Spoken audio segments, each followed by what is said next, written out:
Yan, hello mga tropa, it's update po muna tayo dito sa Phase 4 area. Silip po muna tayo ng mga kaganapan dito.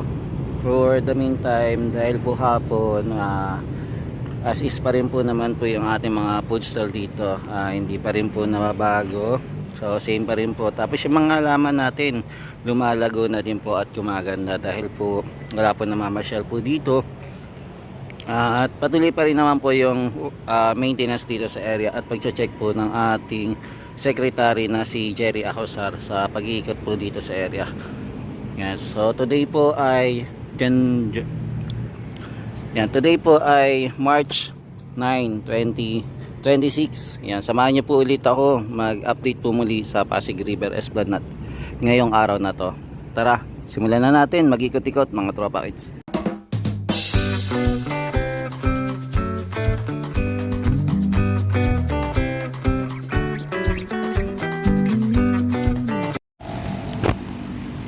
Yan, kung mapapansin nyo mga tropa, ito yung mga halaman po dito, malalago na, ang gaganda na ng halaman, no? Tapos yung ating mga trash beam naman, ito okay naman siya.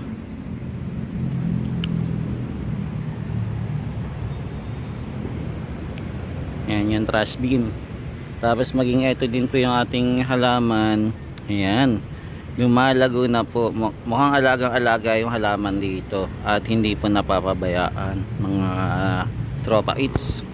Yan, bali yung food stall dito nakatenga pa rin, wala pa tayong update kung kailan po ito maayos o magkakaroon po ng mga magtitinda dito sa lugar na to.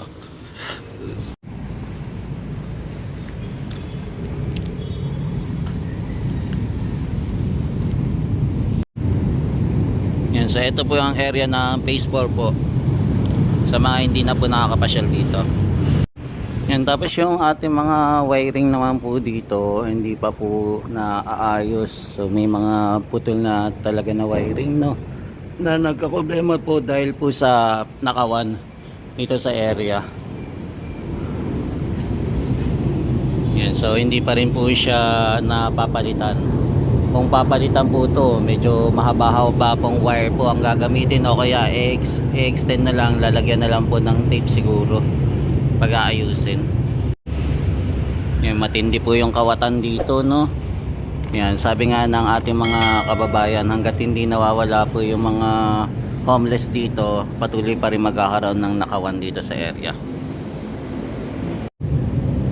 Tapos ito naman po yung mga wire na naputol pa rin po dito naman po sa area. Kasi ito naman po ang box natin, safe naman. Tapos may makikita tayo dito na ano to, parang may langis. Yan, nalangisan siya, no. Para saan kaya yan? Bakit nagkaroon ng langis dyan? Yan, tapos ito pa rin po yung mga wiring natin.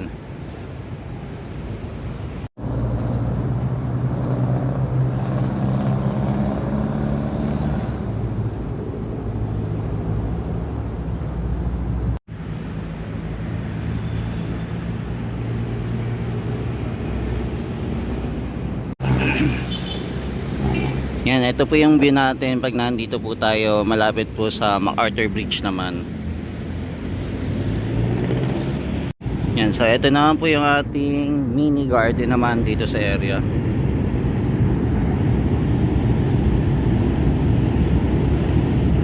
Tapos ito naman po yung tunnel. Sa ngayon po okay naman yung tunnel ngayon. Wala din naman po masyadong tubig dahil hindi naman po ngayon umulan. Pero medyo dumudumi na din po yung area dahil na din po sa mga puno. Ito, dumudumi na po yung daan. Tapos may nakikita na din po pala tayong semento dito at sa buhangin. Tapos ito guys, nakikita na natin na naglalagay na po sila ng tubo dito. Ito, hindi ko lang po alam kung para sa wiring to or para sa tubig.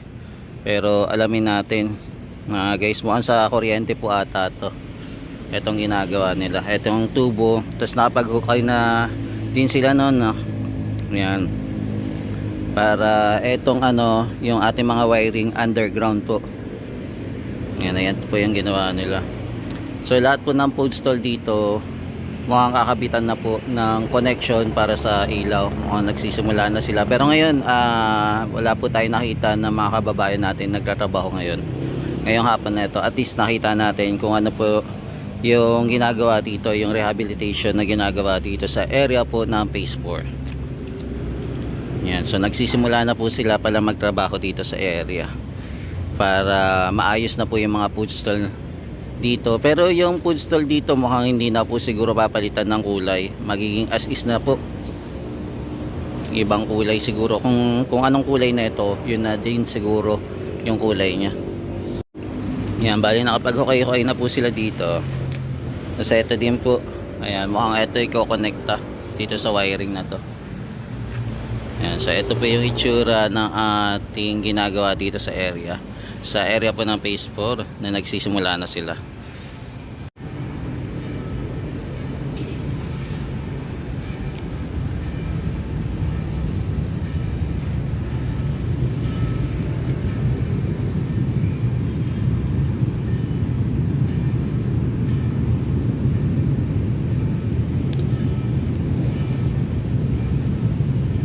Yan, so eto marami din po yung mga kiosk dito, no, na nakahilera, no, kaya ititinda dito sa area. Sana malakas din po kung sakali magsimula na tong tindahan dito, kasi kung yung iba umaalis na, hoping dito malakas po yung bentahan dito sa area. Ito para sa kuryente nga po to. Ayan, makikita natin na pang kuryente nga siya.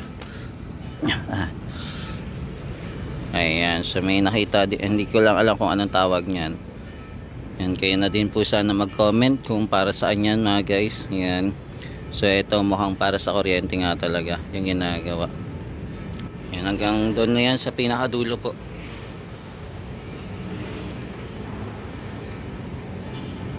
Yan, so ito muna yung latest update natin dito sa area po ng Phase 4. Tapos ito na po yung ating Manila Central Post Office naman.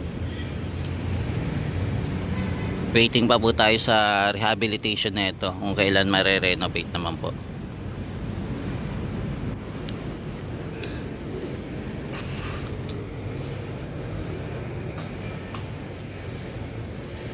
Ngayon mayroon palang iba na wala pong wala pong lababo. Yan, tindahan lang. Yan, punta naman po tayo sa area naman po ng Phase 1. Silip tayo kung ano yung meron naman doon hanggang umabot tayo sa pinakadulo.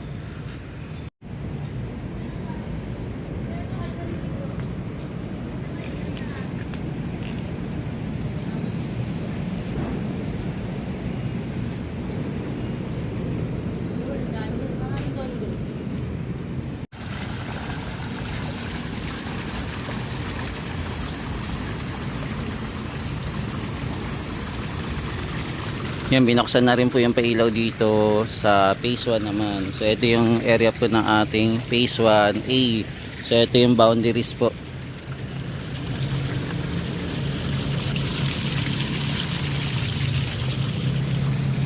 Yan, punta na po tayo doon sa kabila naman, sa maraming namamasyal.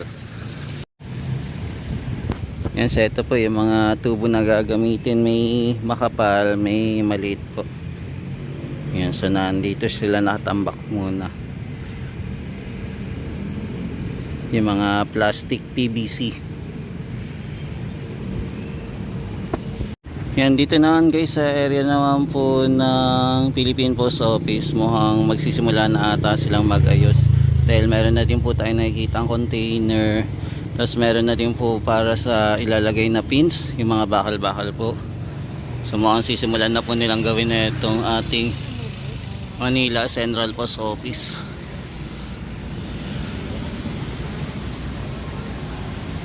Ayan mga guys. So ito, may mga gamit-gamit na din sila. So magkakaroon na po dito ng pre-construction dito sa area. Ito, Manila Central Post Office. Tapos ito guys, so naglalagay na sila ng bakod. Ayan, na metal pins sinisimulan na nila. Tapos meron dito daanan. Tapos ito may container na rin. Sino kaya yung contractor dito, no? Ayan. So ayusin na nila. So ito meron ng harang. Yan, ang tanong lang natin kung kailan sila magsisimula para ayusin na po itong ating Manila Central Post Office. Ayan. So binabakutan na nila.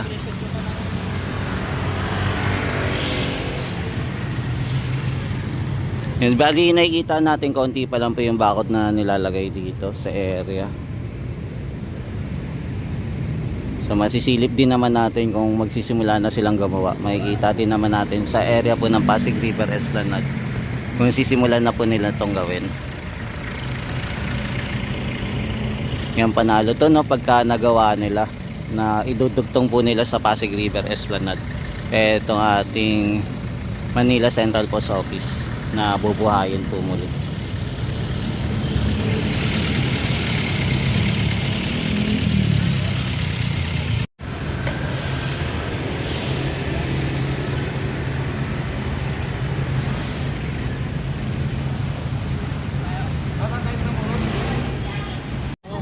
Yung tapos meron naman dito yung drawing naman, light art. You want to try the traditional na tayo nakasama? Okay.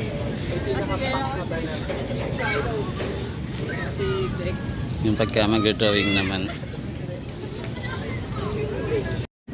Yan, ito po yung mga namamasyal naman ngayong hapong ito dito sa Pasig River Esplanade. Magagabi na po at tumidilim na rin ang ating paligid.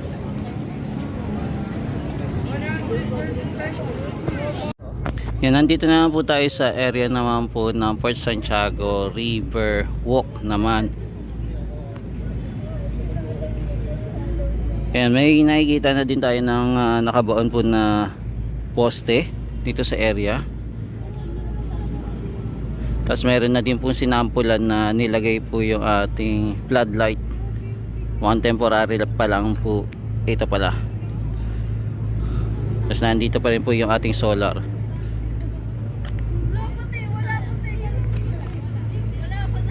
Ayan, yung iba po nailagay na yung mga poste. Tapos yung mga luma po hindi pa rin po inaalis. Ayan, katulad na ito nailagay na din po. Yan, ito din nailagay na din po yung ating poste. Sa may mga wirings din po ito. Yan, halos lahat po ata nailagay na.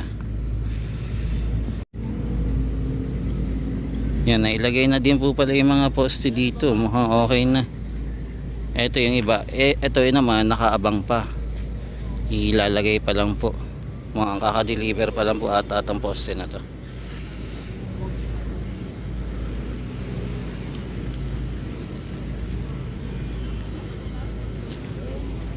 Yan, ito din.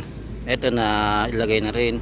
Yan, halos lahat po dito sa area po para dito sa patungan po ng mga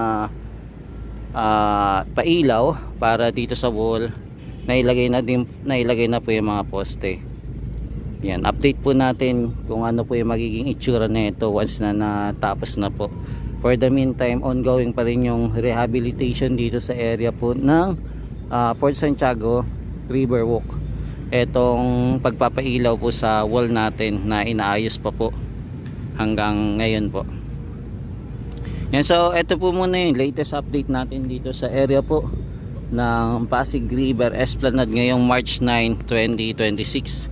Kaya maraming salamat po ulit sa pagsama nyo po kay JR Doria TV. Naway pagpalain po kayo na may kapal. God bless po. God bless.